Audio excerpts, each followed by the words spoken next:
The first thing you must understand is that to be headless is to be fireless. Any man who does not submit to authority is a dangerous man. Fire came upon those that had heads. Now let me say this. Jesus told them, go into the upper room and wait till. God is the one that holds the timeline. Wait till. That till could have meant, it could have meant 50 days. It could have meant 20 days. It could have, God, Jesus would have said, go there. This is the timeline, maybe 2 days. He didn't give them time.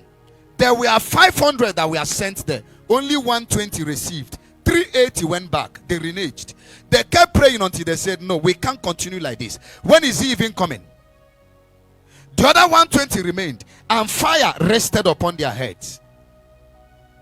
We live in a generation of unruly people, church, who believe if you can do it, I can do it. People that cannot be pastored. People that cannot be instructed. People that the pastor, your father in faith, cannot tell you sit down and you sit. Listen to me. A couple of us journeyed from different realms.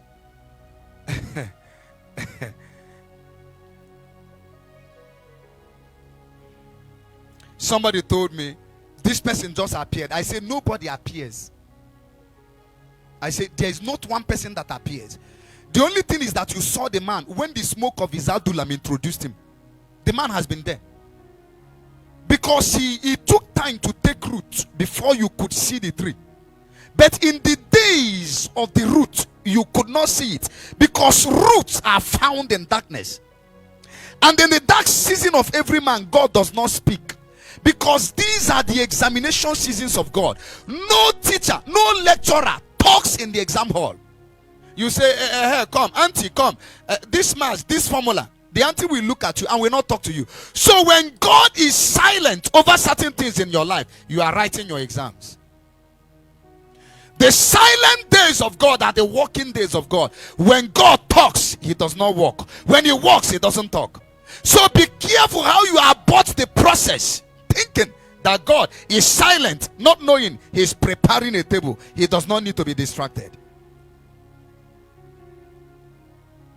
So fire rested upon those that had heads. If you are headless, you are fireless. Verse number 4. And they were filled with the Holy Ghost and began to speak with other tongues as the Spirit gave them utterance. Go on.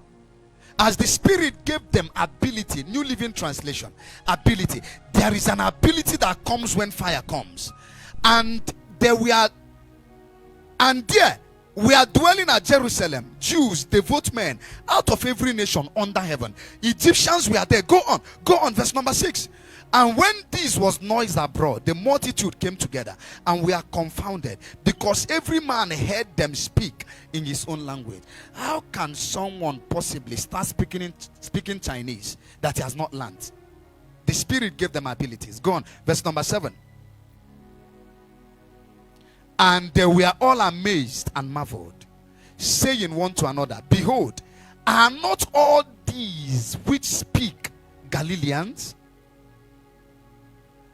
And how hear we every man in our own tongue, wherein we were born?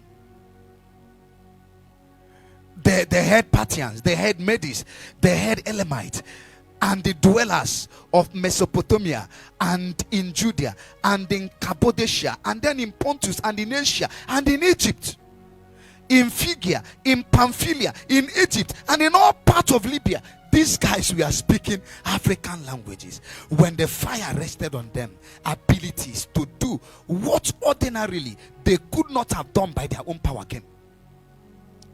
So my topic tonight says fire is the answer.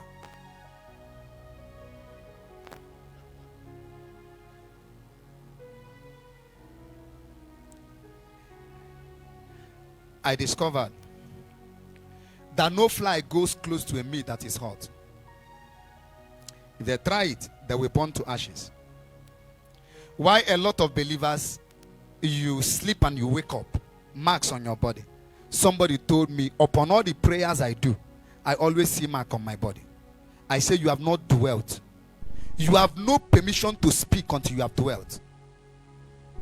Psalms 91 verse number 1. He that dwelleth in the secret place of the Most High shall abide under the shadow of the Almighty. I shall say of the Lord. You don't make profound statements in time that resonate in eternity until you have dwelt. Not he that visited. Prayer must be a culture. Just like we breathe in oxygen and then take out carbon dioxide, we must at all time inhale. Not just prayer. Prayer is a part of fellowship.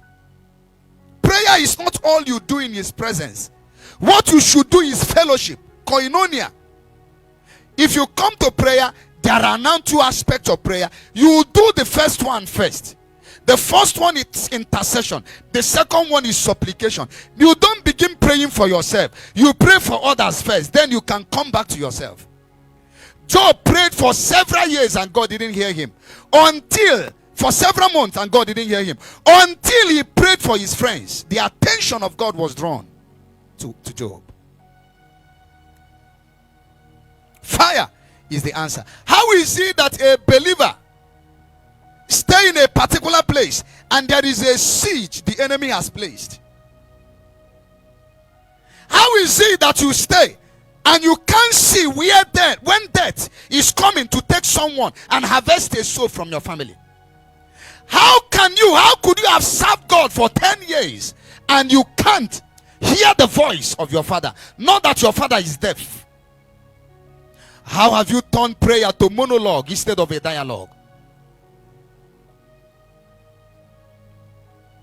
When a believer is fireless, the devil can make a ridicule of his life.